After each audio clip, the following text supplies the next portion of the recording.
Hello and welcome. मैं साइमा खान हाजिर हूं आपका पसंदीदा शो सिनेमा की दुनिया लेकर, जहां हम आपको सिनेमा जगत से जुड़ी तमाम अपडेट से रूबरू कराते हैं। आज के शो में भी आपके लिए बहुत कुछ खास है, तो चलिए अपने शो की शुरुआत करते हैं। आज हम अपने प्रोग्राम की शुरुआत एक ऐसे गायक से करने जा रहे हैं जिन्हें दर्द भरे गीतों का बादशाह कहा जाता था। हम बात कर रहे हैं हिंदी सिनेमा के प्रसिद्ध गायक मुकेश की। मुकेश अपनी आवाज के एहसास की बदौलत आज भी संगीत प्रेमियों के दिलों में जिंदा हैं। यहां हम आपको बताएं कि मुकेश के.एल. सहगल को अपना आदर्श मानते थे। अगर उनके शुरुआती गीत हम सुने तो के.एल. सहगल की गायकी से मेल खाते हैं। बाद में उन्होंने अपनी एक अलग शैली विकसित की। मुकेश ने अपने जमाने के कई बड़े अभिनेताओं को अपनी आवाज दी, लेकिन राज कपूर के लिए वो खास रहे। एक वक्त तो ऐसा भी आया कि जब मुकेश और राज कपूर एक दूसरे के पूरक बन गए थे। आवारा फिल्म का गाना आवारा हूं गाकर तो मुकेश ने जैसे इतिहास ही रच दिया। वहीं दूर जब दिन ढल जाए और चांद सी महबूबा हो मेरी जैसे रोमानी गीत आज भी सुने तो दिल में उतर जाते हैं। दिल और भावनाओं के सितार का हर तार छेड़ने वाला इस गायक को जन्म शताब्दी पर हम उन्हें नमन कर रहे हैं। कभी कभी मेरे दिल में ख्याल आता है कि जैसे तुझको बनाया गया है मेरे लिए। मुकेश चंद माथुर जैसा भावुक सुरीला सपना बॉलीवुड ने 20वीं सदी के 40 के दशक में देखा था। अब सपना तो निद्रावस्था में बंद आंखों से दिखाई देने वाला आविष्कार है, लेकिन यकीन कीजिए मुकेश नाम का ये सपना संगीत की नजाकत से परिचित, खुली आंखों से, संतुष्ट कानों से अभी भी जागते हुए दिखाई दे रहा है, जी रहा है। चंदेरी नगरी में मुकेश का प्रवेश तो अभिनेता गायक बनने की अभिलाषा से हुआ था, लेकिन 2-3 प्रयासों के बाद एक्टिंग को अलविदा कर मुकेश ने प्लेबैक सिंगिंग को ही गले लगाया। मशहूर गायक कुंदन लाल सहगल मुकेश के लिए आदर्श मान थे। सहगल की गायकी से वो इतने अधिक प्रभावित थे कि पहली नजर फिल्म का मुकेश का पहला प्लेबैक गीत दिल जलता है तो जलने दे यूं लगा कि जैसे सहगल ने ही गाया हो। दिल जलता है तो जलने दे, तू पर्दा नशीं का आशिक है, यूं नाम वफा बर्बाद न कर। फिल्म संगीत की दुनिया में उन्हें हमेशा सत्यम शिवम सुंदरम ही माना गया। मुकेश की आवाज में कुछ ऐसा अद्भुत रसायन है कि वो दिल में घुल जाता है। पुराने जमाने में रेलगाड़ी के स्टीम इंजन के सीटी में जाड़े के दिनों में जो सिसकी का अनुभव होता, वही अनुभूति मुकेश के स्वर आवाज से होती है। तेरा ये मुस्काना चंदन सा बदन, चंचल चितवन, धीरे से तेरा ये मुस्काना, मुझे दोष न देना जगवालो। वैसे तो मुकेश ने कई प्रकार के गीत गाए, लेकिन मन की पीड़ा बयान करने वाले दर्द भरे नगमे उन्हें विशेष भाते थे। ऐसे किसी एक गीत के लिए 10 अन्य गीत छोड़ देना उन्हें गंवारा था। उन्होंने सहगल की गायकी के शुरुआती प्रभाव से निजात पाकर स्वयं की शैली विकसित की। यहाँ दिलीप कुमार का चेहरा, मजरू के बोल और नौशाद के संगीत से सजा अंदाज उनके लिए मददगार साबित रहा। तू कहे अगर, तू कहे अगर, तू कहे अगर जीवन भर मैं गीत सुनाता जाऊं, मन बीन बजाता जाऊं। मुकेश ने कई बड़े अभिनेताओं को अपनी आवाज दी, लेकिन राज कपूर के लिए गाए गीतों से सही मायनों में मुकेश युग अवतरित हुए। आवारा हूँ, आवारा हूँ, या गर्दिश में हूँ, आसमान का तारा हूँ, आवारा हूँ, आवारा हूँ। शब्द, अर्थ, आशय, रचना, लय ताल से परिपूर्ण अलग अलग रंगों से सजे दिल को मोह लेने वाले गीत मुकेश ने गाए। मगर इससे यदि एक ही रत्न चुनने को कहा जाए तो संगीत सम्राट तानसेन का राग सोहनी के सुरों से सजा झूमती चली हवा याद आता है। झूमती चली हवा याद आ गया कोई। मुकेश को जन्म शताब्दी वर्षगांठ पर हार्दिक नमन। नितिन सप्रे की रिपोर्ट। गया कोई झूमती चली हवा।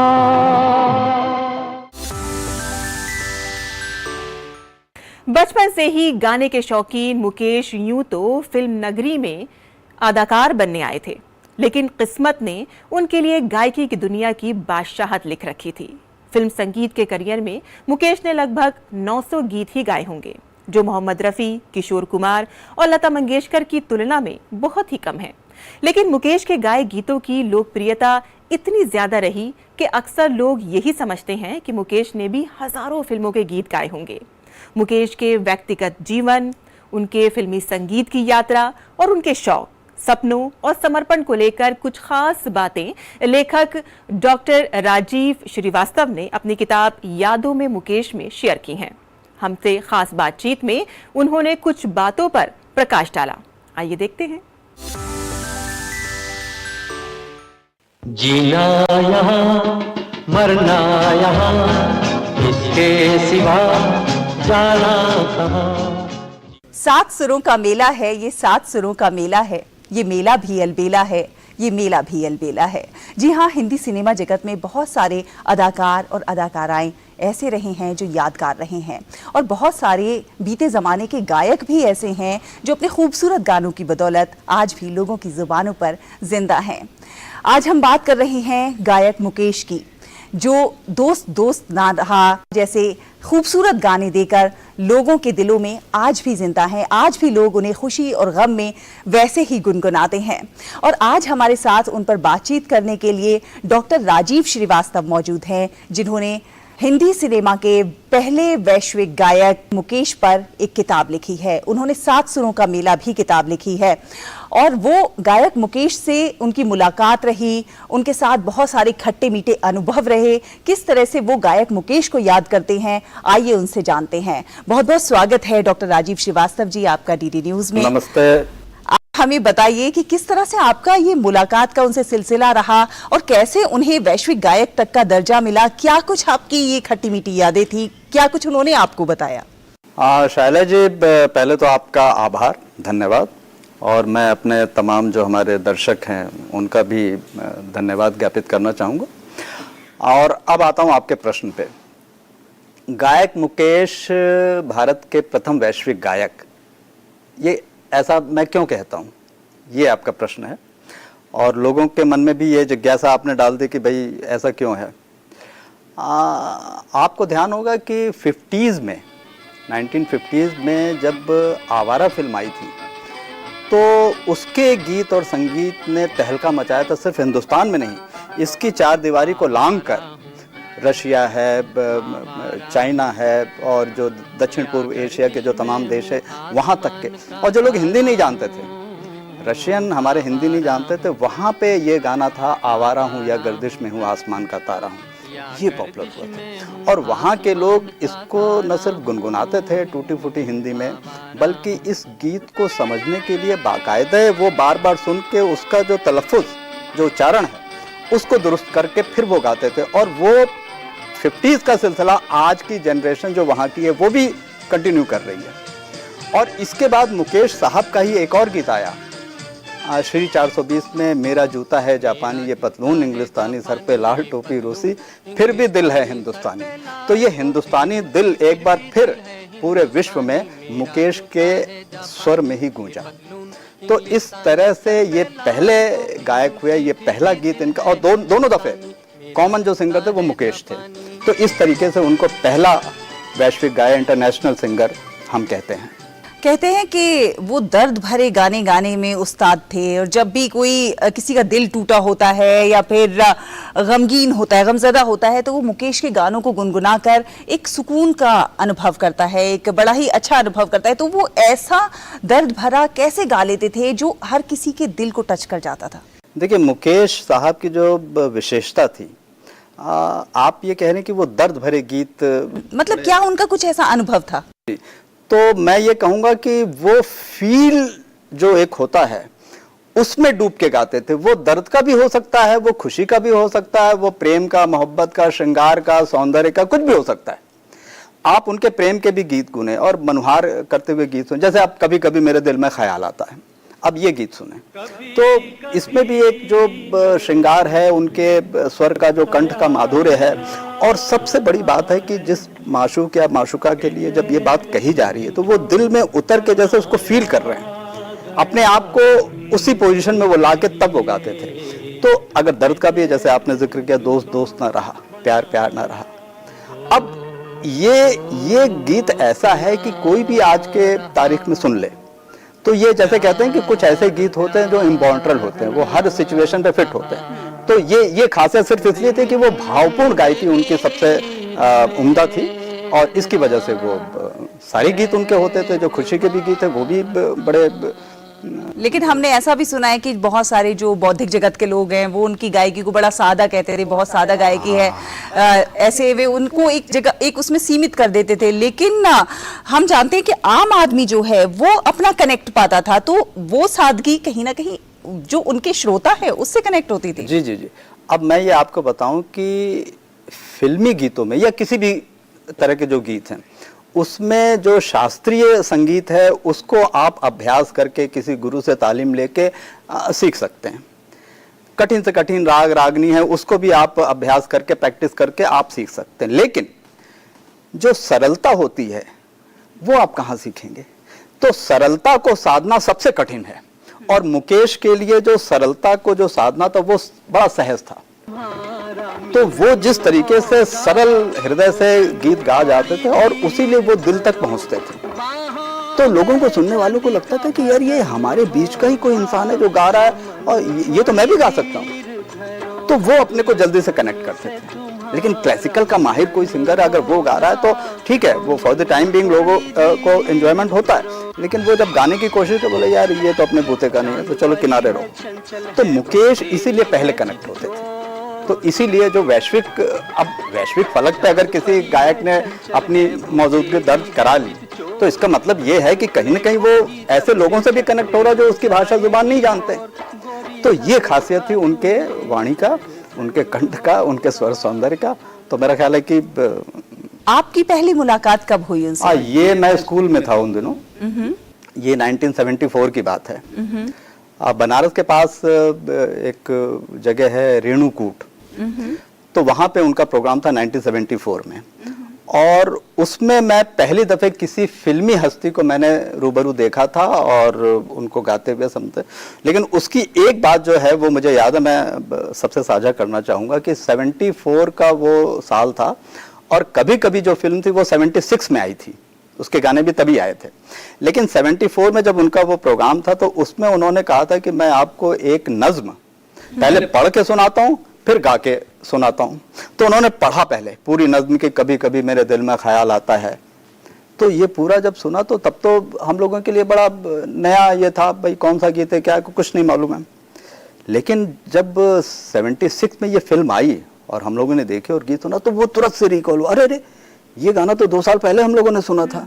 तो ये उस किस्म के थे और उनको ये विश्वास था कि इस तरह के गीत मकबूल होंगे और वो हुआ। राजीव जी ये भी कहते हैं उनके 2 पसंदीदा गाने थे जो सबसे ज्यादा पसंदीदा थे उन्हें, जाने कहाँ गए वो दिन और दोस्त दोस्त ना रहा।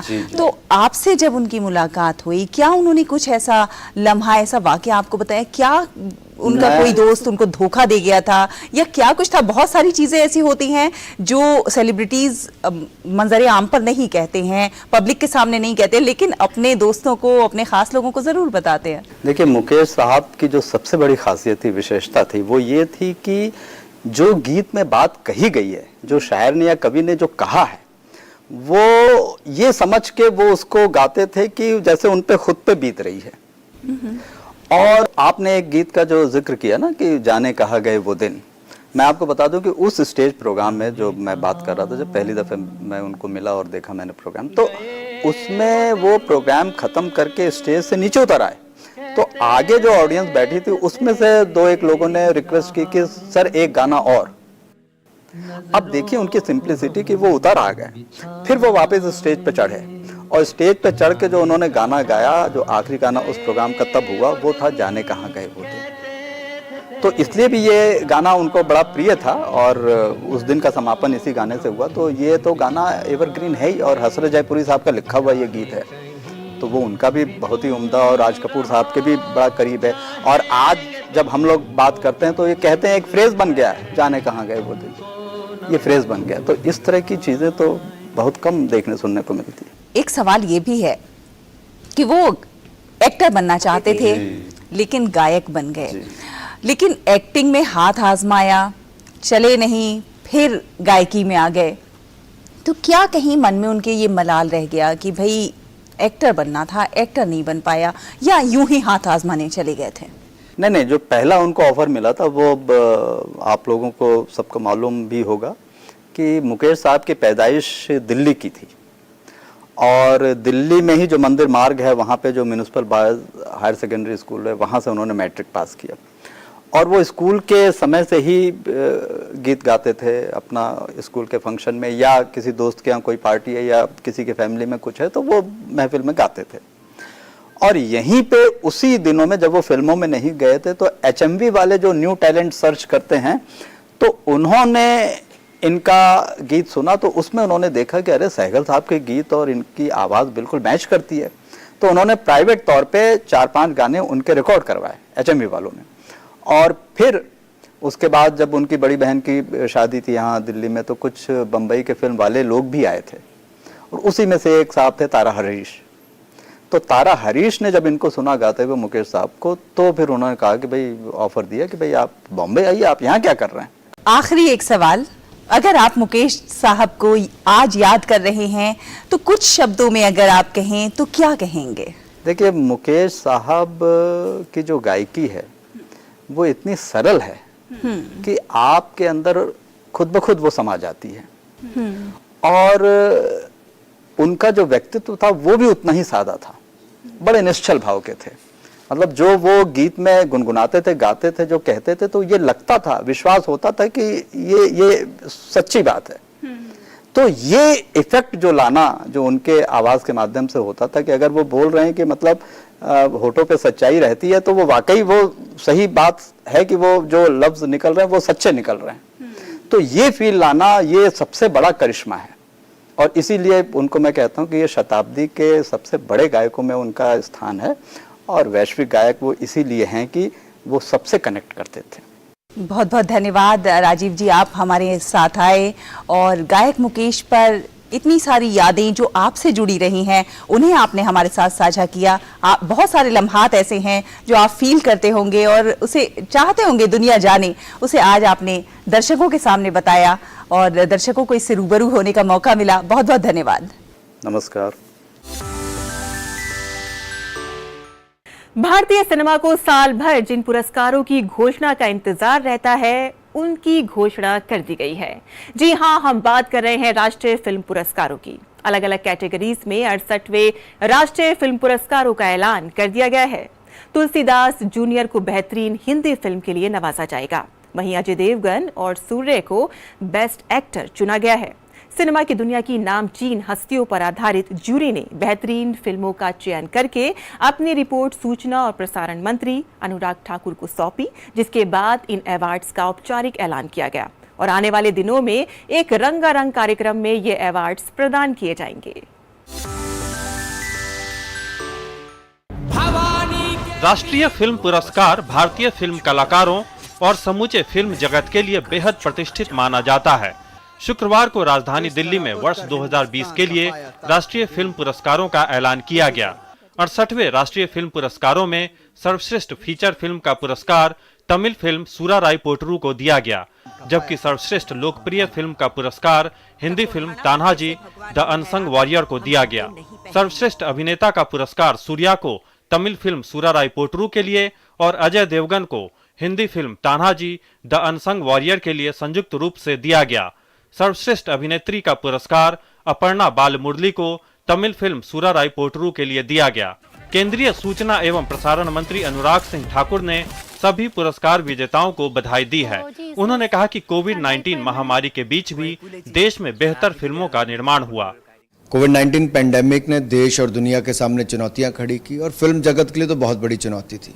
फिल्म की शूटिंग करना या फिर बाद में थिएटर में रिलीज ना होना अपने आप में बहुत बड़ा चैलेंज था, लेकिन उसके बावजूद 68वें फिल्म अवार्ड्स के लिए बहुत अच्छी फिल्में भी आई और जूरी ने बहुत शानदार काम भी किया है। और जिन फिल्मों का चयन और जो विजेता हैं उनको मैं अपनी ओर से बहुत बहुत शुभकामनाएं और बधाई देता हूं, क्योंकि भारत दुनिया में सबसे बड़ा फिल्म निर्माता भी है और लाखों लोगों को रोजगार के अवसर भी देता है, तो 130 करोड़ भारतीयों को और दुनिया को मनोरंजन के अवसर भी देता है। फिल्म पुरस्कारों में सर्वश्रेष्ठ हिंदी फिल्म का पुरस्कार तुलसीदास जूनियर को मिला, सर्वश्रेष्ठ असमिया फिल्म का पुरस्कार ब्रिज को, सर्वश्रेष्ठ बंगाली फिल्म का पुरस्कार अभिजात्रिक को, सर्वश्रेष्ठ कन्नड़ फिल्म का पुरस्कार डोल्लू को, सर्वश्रेष्ठ मराठी फिल्म का पुरस्कार गोश्ता एका पैठानीची को, सर्वश्रेष्ठ हरियाणवी फिल्म का पुरस्कार दादा लक्ष्मी को, सर्वश्रेष्ठ तेलुगु फिल्म का पुरस्कार कलर फोटो को, सर्वश्रेष्ठ तमिल फिल्म का पुरस्कार शिवारंजनियम इनम सिला पेंगलम को और सर्वश्रेष्ठ मलयालम फिल्म का पुरस्कार थिंकालाचा निश्चयम को मिला। 30 भाषाओं में फिल्में आई हैं और इस बार क्योंकि कोविड की वजह से शायद लिमिटेशंस थे, लोगों के बजट भी उतने नहीं थे क्योंकि थिएटर नहीं खुले हुए थे, तो कमर्शियल रिलीज़ के लिए थोड़ा प्रॉब्लम रहता है उनको, तो उन्होंने छोटी फिल्में बनाई।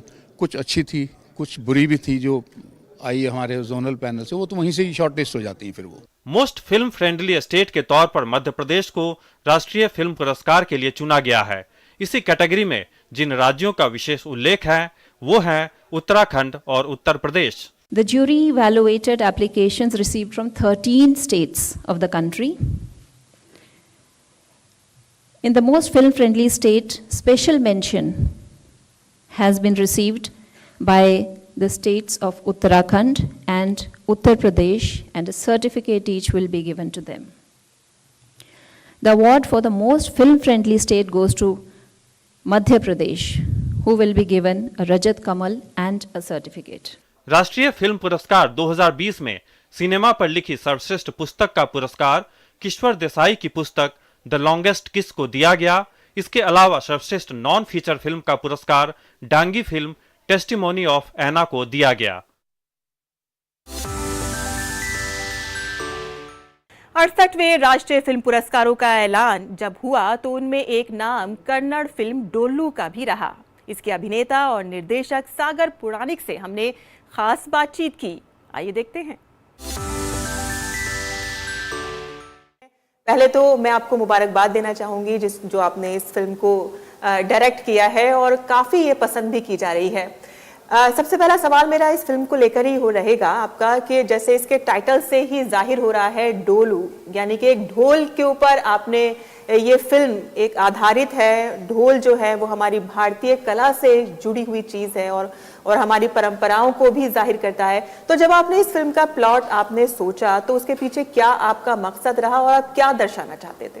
डोल्लू इज इंस्पायर्ड बाय एक जानपद आर्ट फॉर्म है डोल्लू कुणिता।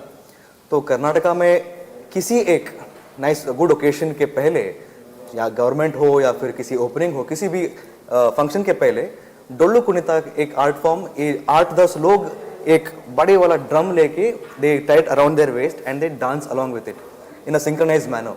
तो ये बहुत सालों से हो रहा है कर्नाटका में।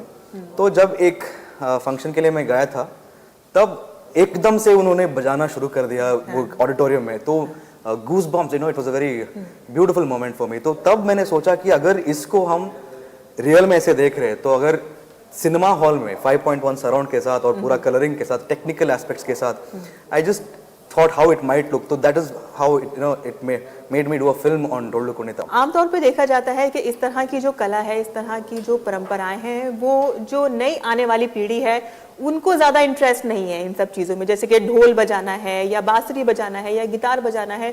तो क्या इसका मकसद रहा कि आपने इस तरह के प्लॉट को चुना? तो डोल्लू का बेसिक आइडिया ये है कि अर्बनाइजेशन, जागतिकरण जो बोलते हैं, how urbanisation is affecting local art forms. In through this film मैं ये दिखाना चाहता हूँ कि अपना जो रूट्स होता है, जो हम in the villages, in small towns, that is more beautiful than the city life, is what I personally feel at times. बहुत बहुत शुक्रिया दूरदर्शन की टीम से बात करने के लिए। Thank you so much. Thank you everybody. और यहाँ वक्त हो गया है आपसे अलविदा कहने का, लेकिन अगले हफ्ते हम फिर हाजिर होंगे फिल्म जगत से जुड़ी तमाम अपडेट से आपको रूबरू कराने के लिए। तब तक के लिए हमें इजाजत दीजिए। Bye bye and take care.